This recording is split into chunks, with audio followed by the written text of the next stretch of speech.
All right, g'day guys, Adam from Suncoast Caravan Service, and today I've got Remi from Enerdrive to Medic, and we're going to have a quick chat about inverters. Yep. And more excitingly, the new products. inverter. Yeah. The new 3000 watt combi inverter. Yep. And I guess compare it to old technology, new technology. Yep. Why this is still a great option. Yeah, absolutely. Yeah. I mean, the new 3100, absolutely brilliant unit. A lot more compact than obviously having the two individual units. Yeah. So the space saving is probably the biggest. The biggest thing, absolutely. Yeah. So space saving is a big thing.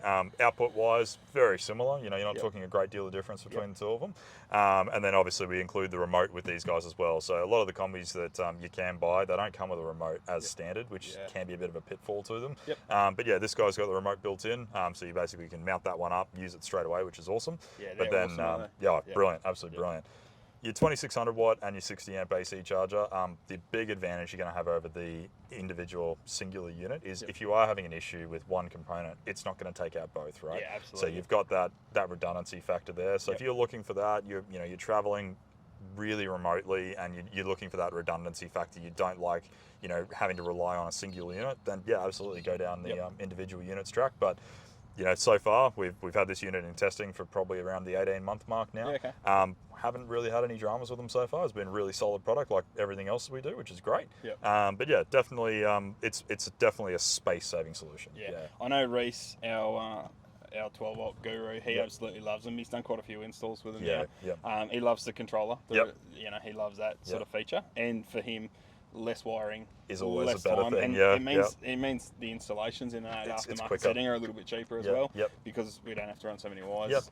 Heaps more compact as well. So taking him less time to get through it as well, which is always a big thing. So and I guess a question we always get asked is, and I mean, why do people put inverters in? Is what can you run off your inverter? So let's start with 3000 watt. What can we expect to be running off a 3000 watt inverter? And why would we go from 2000 to 3000?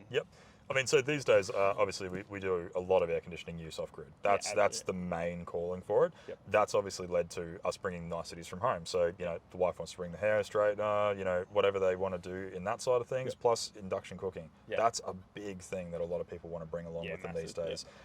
Gas is becoming sort of a bit of an obsolete thing for a lot of the newer we're seeing vans, a lot of customers wanting to go gas-free in the caravans, and that's why they're spending the money on this sort of equipment to be able to go gas-free. 100%. Yeah, absolutely. Yeah, so, I mean, they are high draw items, but they're not for extended periods of time, your induction cooking pieces. But yeah, definitely aircon on the roof. We're seeing some pretty extensive run times out there these days. Customers getting 1,000-ish watts on the roof are effectively offsetting the use of their aircon during the day, so they can run it without any loss, which is brilliant. Absolutely brilliant. I've got these two products in my own personal caravan, and I know I can run my aircon. I've got two 200 amp hour, and the other day I ran the aircon for about 4 hours off that, and obviously had solar coming in, and we put a dent in the batteries, but it wasn't major.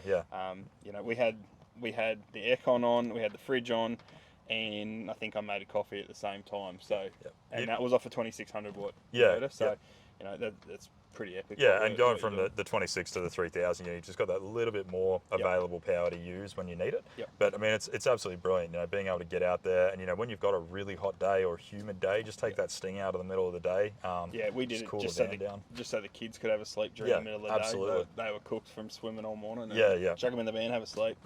And just take the edge off it, really. It's just unreal having the opportunity to be able to do that. And what's with 2000 to 26 or 3000, what's what are we really gaining from going from that 2000 to that 26 or 3000? It's just mainly giving you the opportunity. If you've got a 2000, you are a little bit limited. A lot of the devices that we're going to be running off them are drawing 1,000 watts or more. So you don't really have the ability to run two devices at a time. So you couldn't turn the aircon on and then make the coffee at the same time, because those two items are going to be quite high power draw items. If you've got a 3000 or a 26 even, you'd be able to get away with it. It's quite close to the limit, but in most applications, you'll get away with being able to run both at the same time. Yeah, absolutely.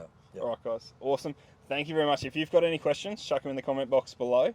But thank you very much, Remi. Really appreciate it. No dramas at all. And we'll see you soon. Thanks, guys. We miss you. Can't wait for you. Have you next time. Oh, Christ. Yeah, I think we're good. Yeah.